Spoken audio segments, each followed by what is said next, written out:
El Hindenburg era un dirigible lleno de gas, que lo hacía más ligero que el aire y por lo que básicamente podía flotar. El Hindenburg ofrecía algo que ningún avión podía ofrecer. Un viaje de 3 días desde Europa hasta Estados Unidos con gran lujo. A las 7:16 de la tarde, el Hindenburg despegó rumbo a Lakehurst, Nueva Jersey. Con más de 10 pisos de altura y 245 metros de longitud, el dirigible tenía casi el mismo tamaño que el Titanic. A diferencia de un globo aerostático, el Hindenburg era un dirigible rígido construido con una estructura metálica. Tenía 16 compartimientos de gas hidrógeno que es más ligero que el aire, que le confería flotabilidad. Esta nave podía flotar sin tener que ser levantada por ningún tipo de ala. La nave tenía una estructura triangular en el centro que iba de un extremo al otro y por ella caminaba la tripulación. A su alrededor estaban estas estructuras metálicas como las costillas de un barril y por fuera había una cubierta exterior de más de 28.000 metros cuadrados de tela aeronáutica que fue pintada y sellada para que fuera impermeable pero también resistente a los elementos. El polvo de aluminio del barniz era lo que le daba al Hindenburg su color plateado, pero también servía para reflejar la luz del sol y evitar que el gas hidrógeno se calentara, se inflara y explotara. Además de sus logros técnicos, el Hindenburg era el representante flotante de un gobierno siniestro. Las esvásticas estampadas en la cola eran la bandera nacional de Alemania en aquella época. Así que el Hindenburg sirvió de valla publicitaria voladora para el gobierno nazi en Alemania. Gracias a las recientes mejoras, el Hindenburg transportaba entonces 72 pasajeros y casi el mismo número de tripulantes. Un billete de ida costaba unos $8.500 a precios de hoy. El Hindenburg fue diseñado para viajes de lujo. Disponía de 2 cubiertas que incluían un comedor, baños, una cocina eléctrica completa e incluso una zona para fumadores. También tenía un piano de cola, construido en aluminio y cubierto de piel de cerdo. En su mayor parte, el dirigible viajaba a unos 198 metros sobre la tierra o el mar. Los capitanes pensaban mucho en la experiencia de los pasajeros y entonces bajaban la altitud para permitirles disfrutar de unas vistas increíbles, como icebergs desde arriba flotando sobre el mar. Tras un proceso de construcción de 4 años, las obras del Hindenburg finalizaron en 1936 y esa primavera inició sus primeros vuelos internacionales a Estados Unidos y Brasil. Fue un éxito espectacular en 1936. Iba y venía por el Atlántico, tanto por el Atlántico Norte como por el Sur. Así que entraron en la temporada de 1937 con mucha presión para que este primer vuelo norteamericano de 1937 fuera un éxito. El 6 de mayo de 1937, tras un viaje de casi 3 días, el Hindenburg llegó a suelo americano.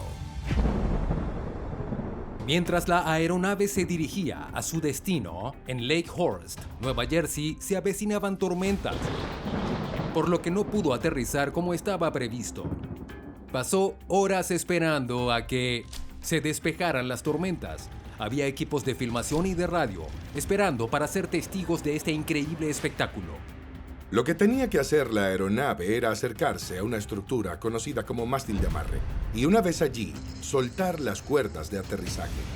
En ese momento, la aeronave soltó su lastre y entonces una tripulación de unos 200 hombres fuertes agarró esas cuerdas, las ataron a los cabrestantes y empezaron a tirar de ellas hasta el suelo.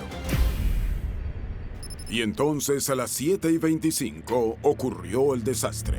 Mientras la nave aterrizaba, la cola se acercaba cada vez más al suelo e intentaban liberar el hidrógeno en un esfuerzo por tratar de nivelar la aeronave. Los motores traseros del dirigible se ajustan para mantenerlo equilibrado. Por desgracia, eso no estaba funcionando. La cola seguía cayendo por debajo de la proa. Y entonces, de repente, ocurrió una explosión. ¡Oh, Dios! ¡Estalló en llamas! 152 metros en el cielo. ¡Es terrible!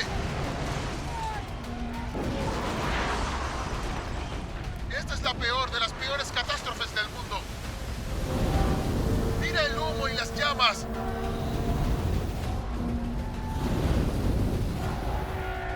¡Oh, la humanidad!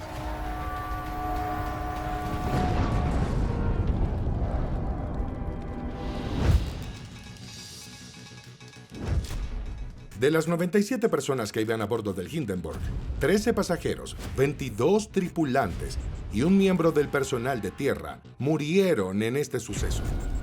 Es un poco surrealista pensar que la gente empezó a saltar de la nave para salvarse. Algunos de ellos murieron por la caída. Milagrosamente, cerca de 2/3 de la gente sobrevivió al desastre. Los investigadores sospecharon de inmediato que se trataba de un sabotaje. Como era uno de los espectáculos más visibles de la Tierra y tenía una esvástica gigante, era el objetivo perfecto para derribar a los nazis. Así que todo el mundo pensó que debía haber un saboteador.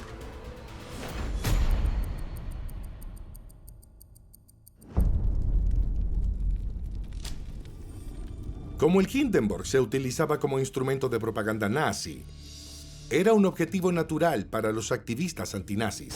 El capitán superior del Hindenburg, Ernst Lehmann, informó que poco antes de abandonar Alemania, recibieron un aviso de amenaza de bombardeo del Hindenburg cuando sobrevolara suelo estadounidense.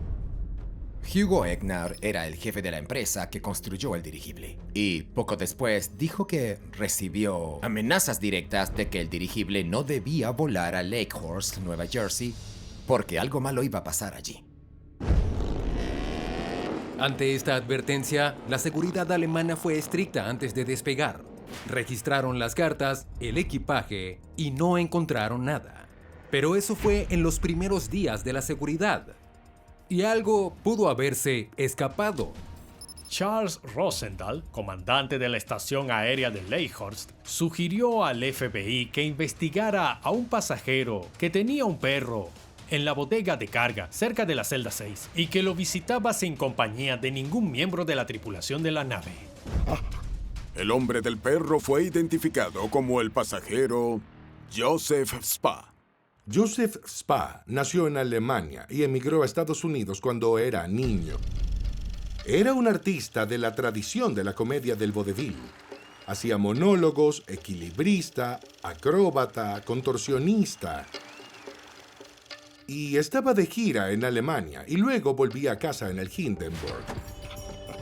Durante el último tramo de su gira alemana, compró un caro cachorro de pastor alemán llamado Ulla para utilizarlo en sus números y se la llevó con él a Estados Unidos. Y así Ulla estuvo en una perrera y guardada en la bodega de carga del Hindenburg. Los miembros de la tripulación informaron que durante el vuelo Spa insistió en alimentar él mismo a la perra. Los pasajeros no podían ir solos a la bodega de carga. Eso es algo que solía hacer la tripulación. Así que este comportamiento llamó la atención de la tripulación. Varias de las tiendas informaron de que Spa actuaba de forma extraña. Además, cuando el Hindenburg se retrasó varias horas debido a las tormentas, él tenía prisa por aterrizar.